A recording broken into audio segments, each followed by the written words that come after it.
Well, thank you very much. And wouldn't you know that there'd be an index that was called the dry index for an economist? I mean, really. So one really good thing came out of the elections last year, and that was that meteorologists and economists finally had a profession to look down on. We are constantly accused of not being very good at forecasting that we do. We compete with each other to see who can be worse at it. We are now both confident that we're better at this than pollsters. So, as we go into 2017, there's just a few points I want to make, and then I'm going to throw it up for questions, because invariably I talk about stuff you have no interest in whatsoever, and never get around to the stuff you do.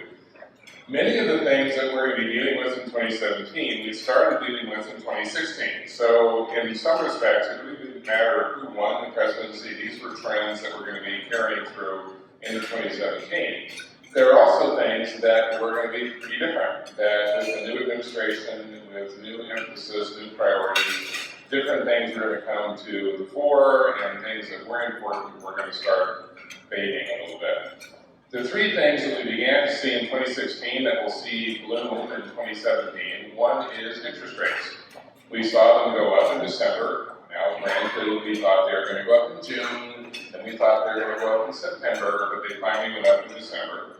And if you look at what's being said by the Fed right now, it is pretty clear that this is going to be a year with at least 2 of these interest rate increases, maybe 3. The latest Fed minutes, and I'm sure you've all read those, great reading, and just like me, you can hardly wait for them to come out. But the Fed is now talking in a much more non-stimulative way. They are definitely not interested in pushing it from a monetary point of view. They're also not particularly supportive of fiscal stimulus either. They're sort of of the opinion that the economy has started on the road to a decent recovery, and that if you push it too hard now, you're going to create the other side of the problem. And that's the other thing that began to show up in 2016, that's inflation. We have not seen inflation of any significance for almost a decade. Now we're going to start seeing it, and it's coming from a kind of an unusual place. Normally, we get inflation coming from commodities, raw materials, intermediate goods. We see it coming in from the production side. Not seeing it so much this time. Oil prices have come up a little bit, but not particularly high. They're still much less than they were 6-7 years ago. And we've had most of the big changes. OPEC said, I'm going to cut production. And the oil markets reacted for an hour. And it's like, what? We don't believe them. We don't think they're going to be able to cut production. We don't think that all the members are going to go along with it. And the OPEC states don't really control that much oil now anyway, compared to the rest of the world. Even when Russia got into it and said that they were going to try to cut production, nobody believed them, especially because they mentioned that a number of times and rarely ever followed through. But most importantly, the producers in the US and Canada all said, go ahead and cut it. That would be great. We'll just fill in the gaps that you're providing. Where we're getting inflation is from wages.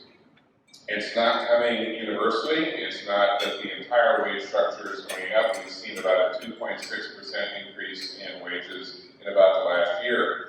But it's happening in sectors. We're now dealing with lots of job shortages.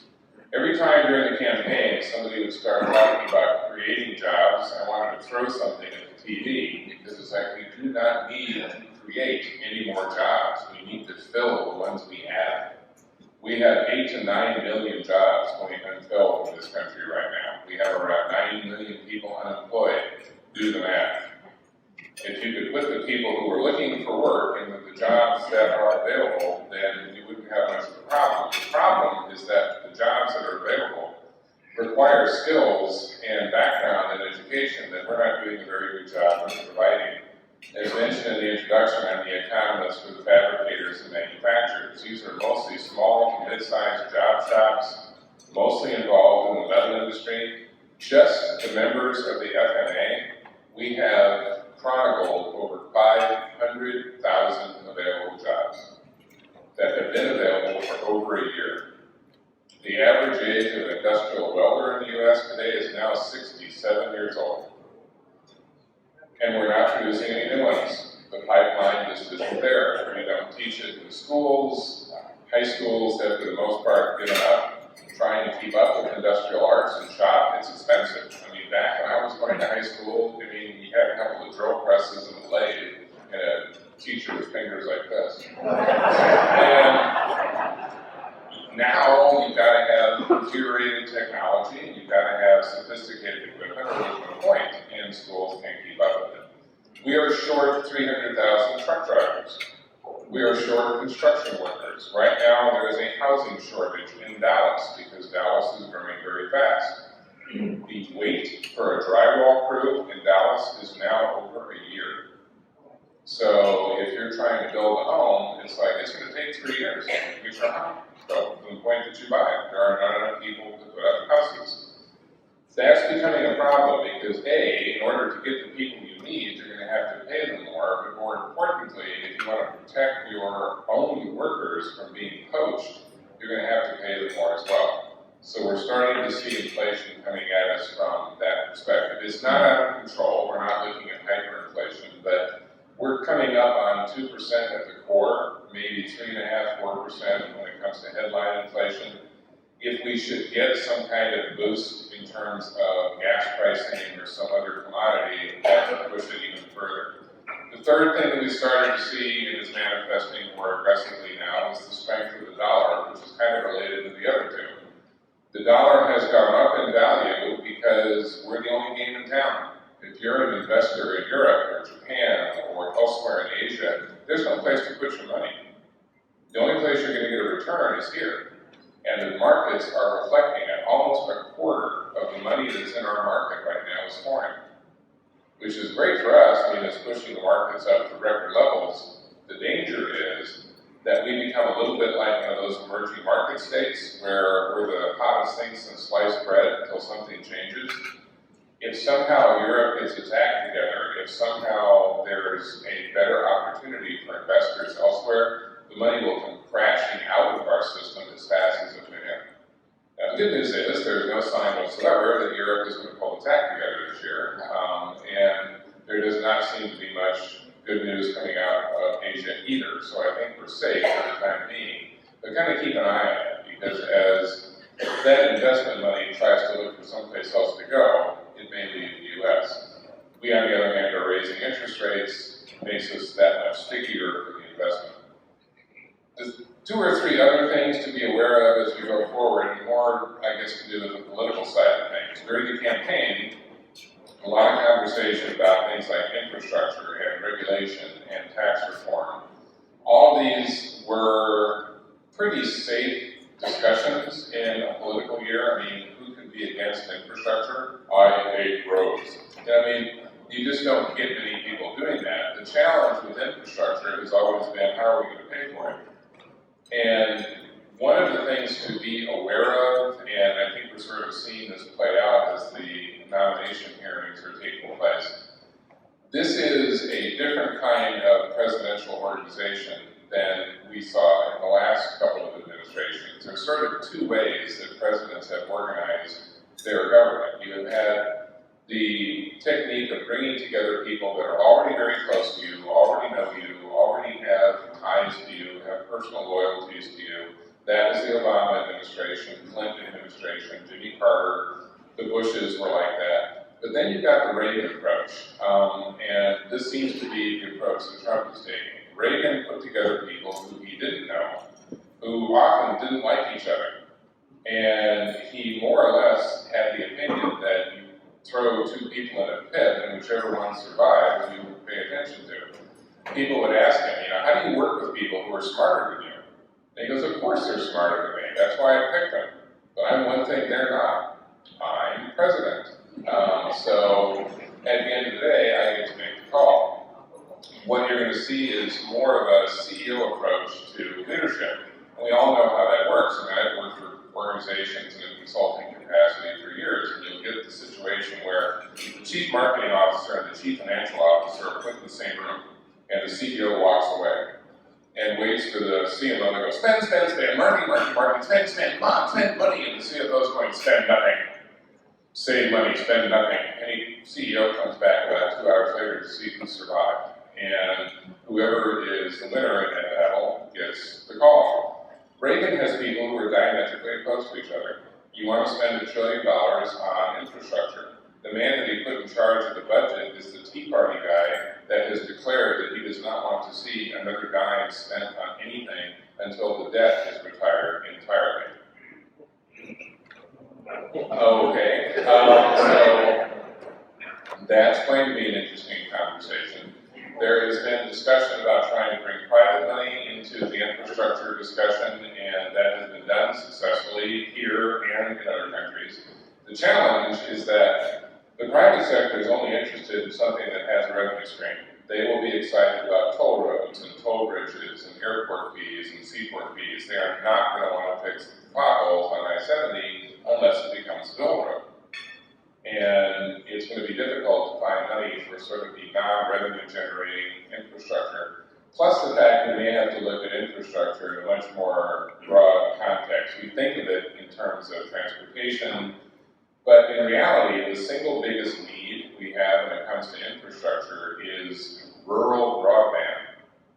The farming community has seen all kinds of advances in how they can do their business. It's the most productive sector we have. And if you look at the stuff that's coming out from the John Deere's and the Cases of the world, highly sophisticated machines with information that can tell you when to plant, where to plant, where to put water, where to put pesticides. I mean, you've never seen such efficiency. It's all dependent on whether you can download the information. 83% of Kansas is deficient in broadband for rural areas. They don't have the 3 gigabytes necessary. And I just spent 3 weeks traveling to agricultural equipment dealers in Kansas, Oklahoma, Missouri, and Texas, and they're all saying, farmers look at us and say, wow, that's a really cool machine, too bad I can't use it.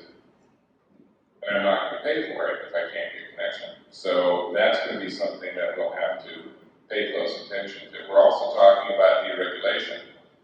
Regulation is generally motivated by 2 things. And the last several years, it's been motivated by the more negative of the 2. Regulation is either designed to kind of set the rules so that everybody knows how to play, and you can kind of protect yourself from the ne'er-do-wells and fly-by-nights that are going to flaunt the system.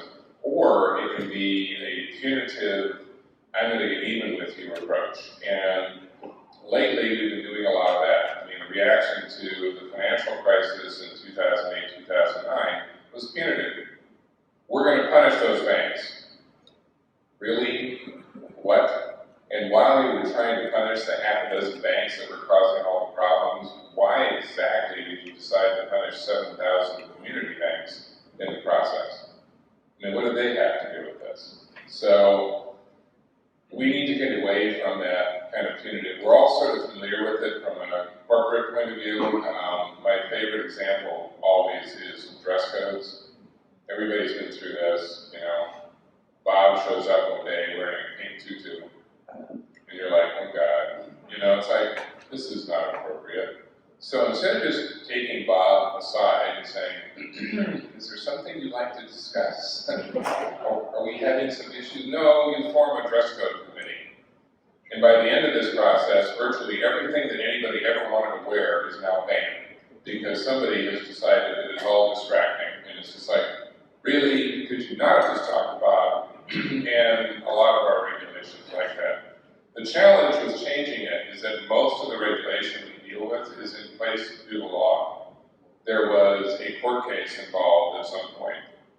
And if you don't change the legal system, if you don't change the way that a particular case has been interpreted by the courts, you can't change the regulation. So it's not a fast thing. It's going to take years to change some of these bureaucratic decisions. The third thing that was coming up a lot in the course of the conversation was tax reform, and again, that's going to be slow. Everybody in Congress agrees that there should be tax reform. It's just like, yes, everyone agrees. Do you have the agreement on what specifically should be reformed? Oh, heavens no. We all have our own interpretation of what is good, what is bad, who should be taxed, who should not be taxed. Economists are very unpopular during this particular period because we really only want to see tax breaks for people that spend money. So people are saying, but we should get tax breaks to the poor. And the economist is like, whatever, but they don't spend any money. So who cares? We want to get tax breaks to the rich, but we want to make sure they spend it. So we want to make sure that they're not going to invest too much of it, or it's not going to leave the country. The Germans, for example, just went after the wealthy after struggling with income taxes and corporate taxes for years. They just taxed the stuff the wealthy buy. The most expensive Mercedes carries a 65% tax on that car. And sales went up. And it's just like, if you're buying a $100,000 car, this is not for basic transportation. This is to show off. So the German is like, I can afford the car, und the taxes. I am very rich. So it's a statement, you know. We forget that every culture has its way of making statements. We make ours with homes. You know, we have lots of space, so if we want to tell people we're rich, it's like, yes, I have 14 bathrooms. Why? Well, I can go potty in a different bathroom every day because I'm very wealthy. So Germans can't do that, they have to do something else. So the last thing to kind of point out as far as the year is coming, it's like most other things in economics, there will be winners and there will be losers. There's no such thing as a universally bad thing. Like the dollar is going up, bad for farmers, bad for exporters, bad for Disney World because foreign visitors won't be coming in the same numbers. And really good for people who are importing things. And if you're planning a European trip, wow, I mean, you can go to London for less than it costs you to go to Vegas. So it's a matter of whose side you're on in a given circumstance. We're going to see some parts of the economy do pretty well. Energy sector is probably at the top of that list. Probably also some of the domestic manufacturers who've been looking for some protection against overseas competitors. You're probably going to see a bit of improvement at some point eventually in the healthcare sector, because all of that's kind of up for play again, and at some point there'll be a new system in place. And some of the healthcare providing organizations will do better, some will do a little worse. We'll also see sectors that don't do so well. I mean, again, if you're going to be subject to these import tariffs, it's going to hurt. Agriculture is going to have a hard time this year because of the dollar strength. You're probably going to see a little bit of a slowdown in the housing market, but that's really because the interest rates are going up. So it's good news for some that the rates are going up. Not such good news for others because it will mean mortgage rates eventually go up, and that will have an impact on housing. And then we have the millennials to deal with. We have no idea what they're doing, except annoying boomers. So we know it is a different generation by far, and the only thing we know so far is that they're slow.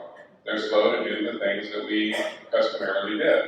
Boomers, you know, those of you in the group that relate, you know, your parents were leaning all over you when you were 20, 21 years old. Time to have children, come on, I want grandkids, let's go. And you're obediently popping out children like whatever. You know, the millennials are looking at us and they're going, okay, just clarifying, my children are supposed to bring me the joy I brought you.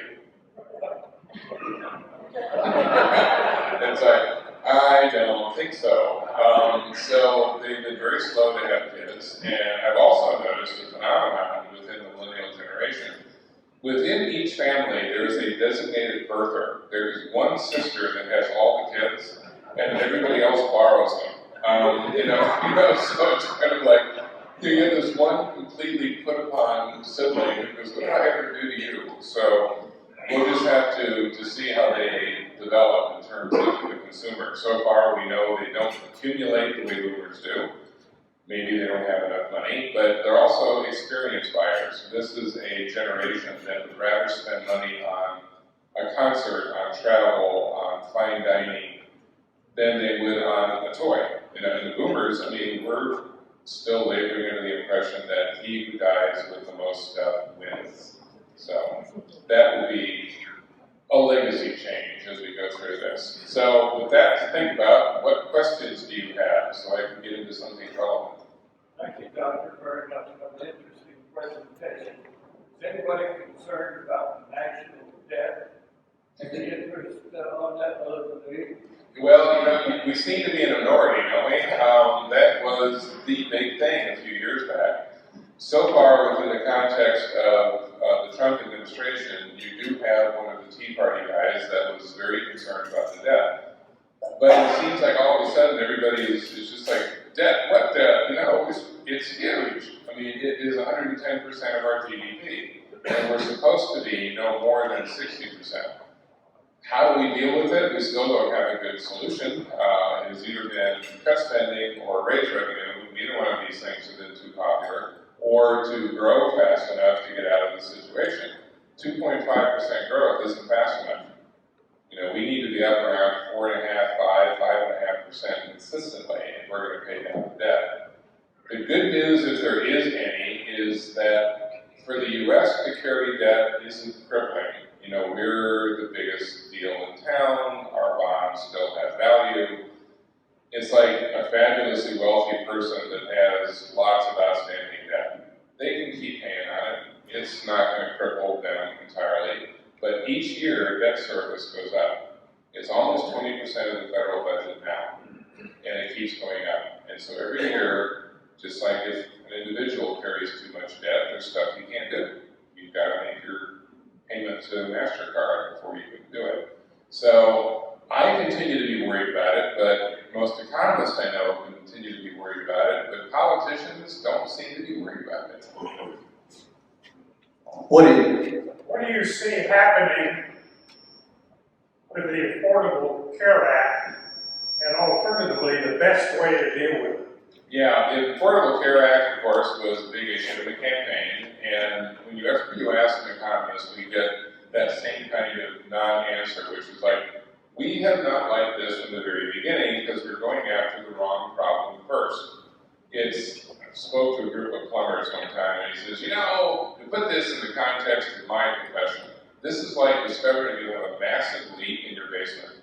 So you rush upstairs and you start applying for a second job, and you cash out your bonds, and you're selling how am I going to pay for this water? Oh my God, there's this water. Would you fix the leak first? If you don't fix the leak, you can't begin to figure out how to pay for it. We have the most expensive healthcare on the planet. It is 25% of our GDP. Every other country in the world, Germany, France, Britain, Japan, Canada, you name it, no more than 10%, and usually between 8 and 10%. So we're paying a whole lot more for a healthcare system that doesn't deliver as much as it does there. We're going to have to change that equation. We're going to have to deal with malpractice insurance rates. We're going to have to deal with overly competitive hospitals. Every community of any size has 24 hospitals that offer incredibly rare activity, because otherwise they're not taken seriously. Do we need 118 hospitals that are doing heart transplant surgery in the same county? Which is one of the things that happens in California and New York. The Germans, for example, confronted this 15-some years ago. And I don't think we're going to be like them entirely, but it's tempting. Their system goes after it in two ways. One, it's extremely preventive. It is against the law in Germany not to go to the doctor twice a year. And if you don't go, the police come and escort you to the nearest hospital. I mean, they track. You have missed 2 of your appointments.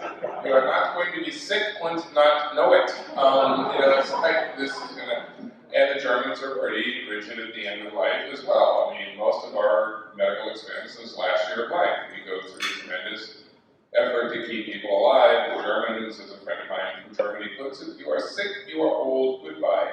You are no longer used to the German state. If you wish to pay for this yourself, that's fine, but we are pulling the plug. That saves a lot of money. It does create a certain amount of ethical question, which we may not be prepared to deal with, but that's fundamentally, we're going to have to deal with that at some point. Will we this time? I doubt it. I think what we're looking at is kind of reconfiguring insurance, sort of a hybrid of what we have now, what we used to have, trying to figure out a way for the insurance. I mean, at the end of the day, the single biggest problem when the Affordable Care Act was started was that originally there was going to be a huge penalty for young people not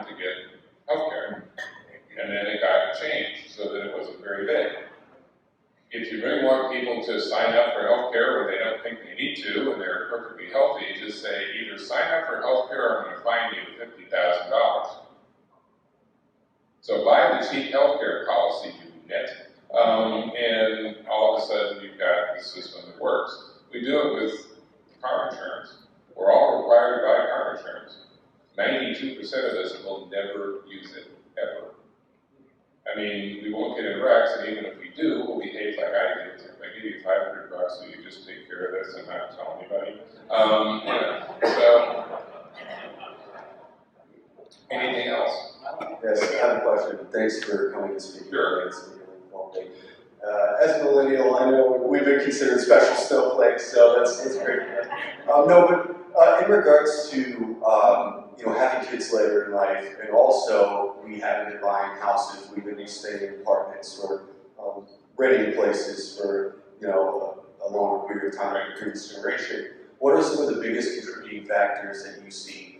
I think stagnant wage growth can be part of that, and also student loan debt levels and other debt levels as well.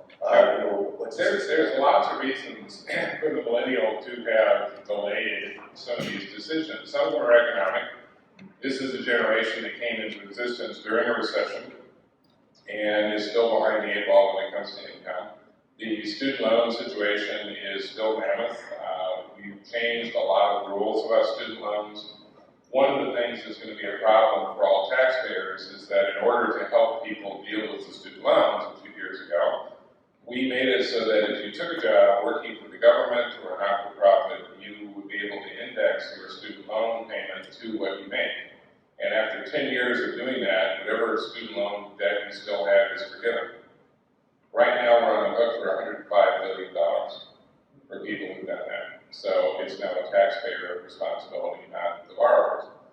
We also have the problem with stagnant wages, but frankly, the culture itself changed. The orientation towards things changed. Even millennials that have good jobs and who manage their student debt and all this stuff are like, I don't want a family right now.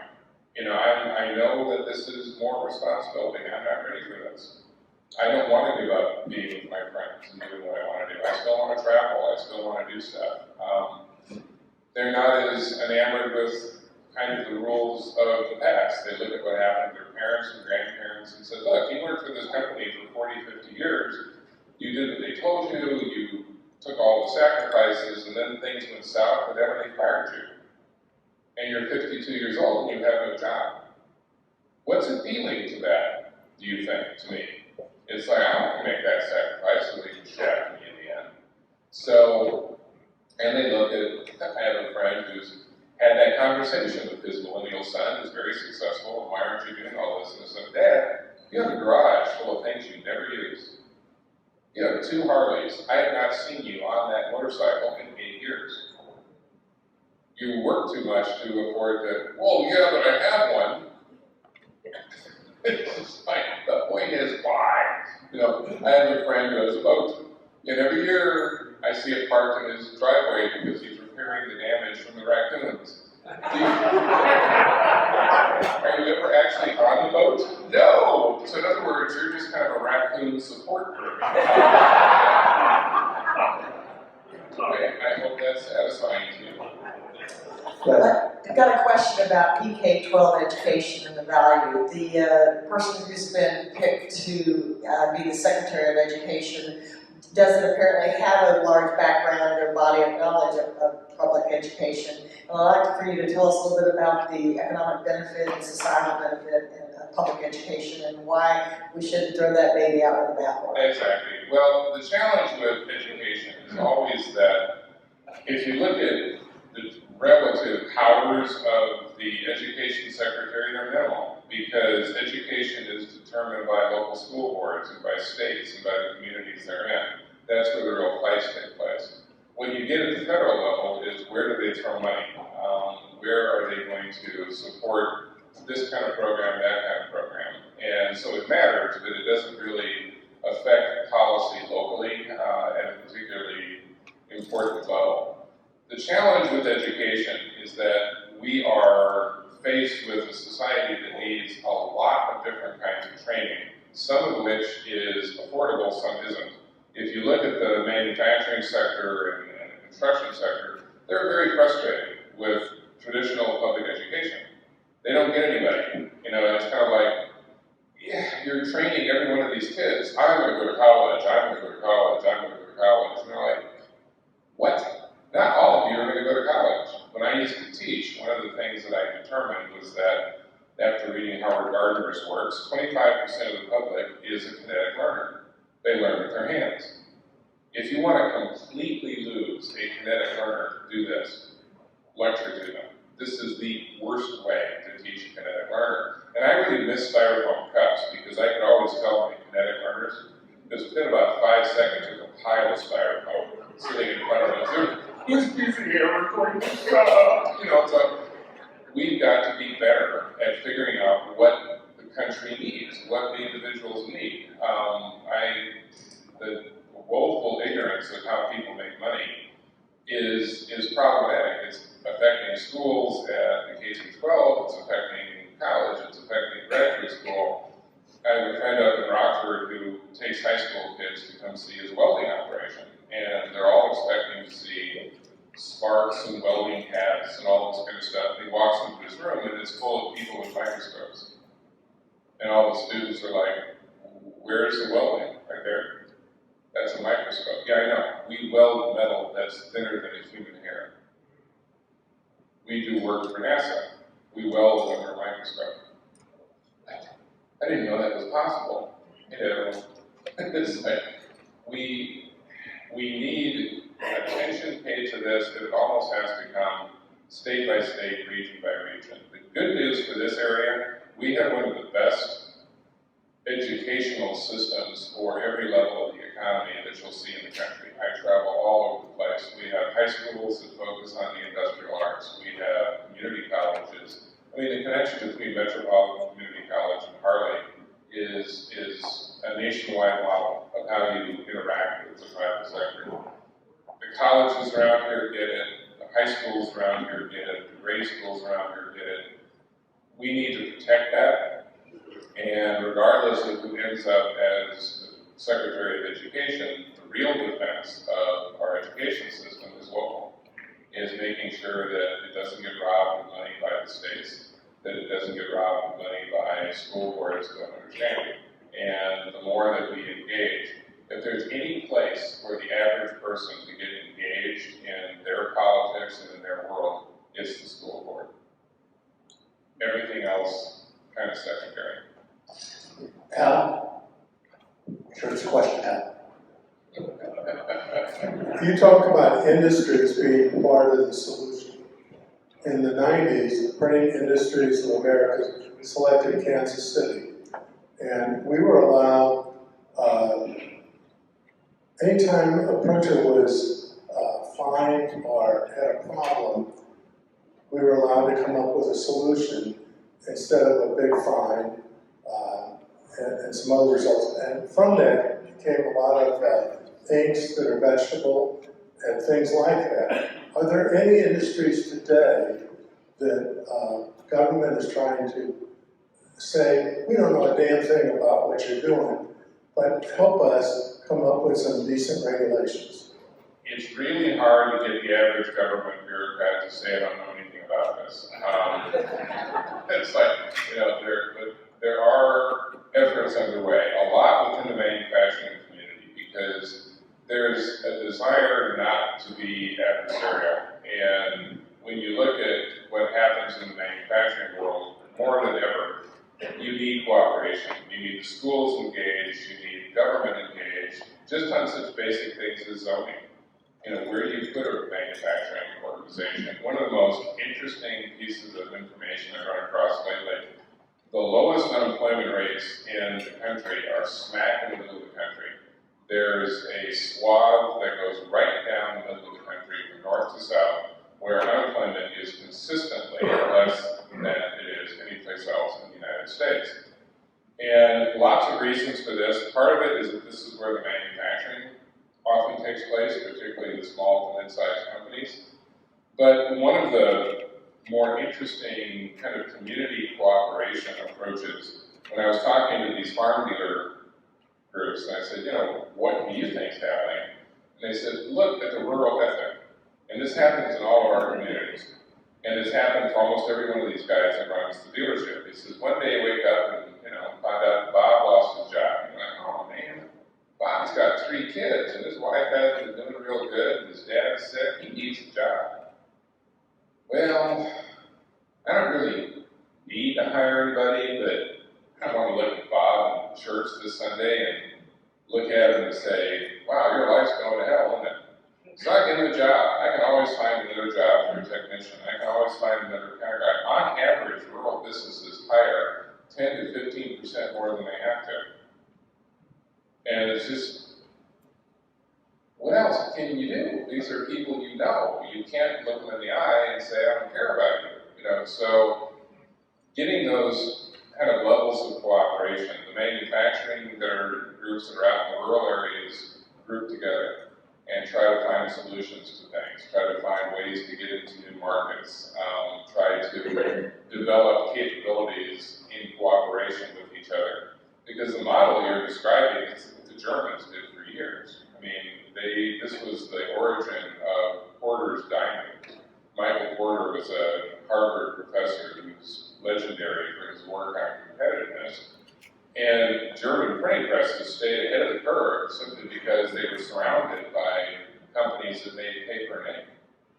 Because the thing that would determine how fast your press ran was how fast the ink dried and how strong the paper was. You could make machines incredibly fast, but not if the ink snared. And so all of these companies surrounding these printing press things, so no matter who tried to supplant German printing presses, you couldn't do it. They were always ahead. One last question, George. Take a look at the Dodd-Frank. What's going to happen besides increasing the return for banks? Yeah, the Dodd-Frank law may be the first of the major regulatory changes because it's fairly clear what did and didn't work in the Bank Reform Act. This was a monster. I mean, by the time it was finished, you had taken what seemed to be a fairly simple issue and made it the most complicated piece of bank legislation the world had ever seen. It was 3,700 pages long. The legislation that created the Federal Reserve, 35 pages long. So it's like, really? The trouble with Dodd-Frank is that it became an overly reactive response to the crisis in 2008 and 2009. It was like, we're never going to have this happen again, and we're just going to make sure banks never get into this kind of trouble. But the people that wrote the regulations kind of forgot that banks are in the risk business, and you can certainly take the risk out of banking. You can regulate it to the point that there's no risk.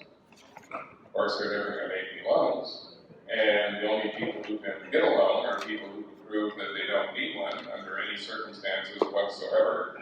So you've got to balance this off, and no, we don't want a situation where taxpayers are having to bail out the banks every 5 minutes, but I'm always reminded during the discussions around TARP and all the stuff that was leading up to the Bank Reform Act, two of the more interesting testimonies, and you can go back and read these, came from our very own Kepler family, Mayor Kepler in particular, because somebody asked him, what do we do? What do we do with these banks? What are those? Oh my God. And he says, we buy them. They go, what? We would buy them. We do know that between you and me and Commerce, we're the second, third strongest banks in the United States. We know how to run a bank. It's like you loan money to people who plan to pay it back. It's like, it's not rocket science, but hey, it works for banks. What is probably going to happen is kind of a stripping out of some of the more dramatic regulatory aspects of Dodd-Frank. There's a pretty well thought out replacement that's been developed by the banking industry for a while. Has the support of the Fed. A couple of the Fed board chairmen have really been pushing it. One that has been very aggressive was our own Tom Hunt, who's now with FDIC. And so they've been pointing out what doesn't work. That can change pretty quickly. So among the regulatory targets, that may be the first one to fall. Anything else? He's coming on stage. I have to leave now. Thank you very much. Before you go off the stage, we've got a couple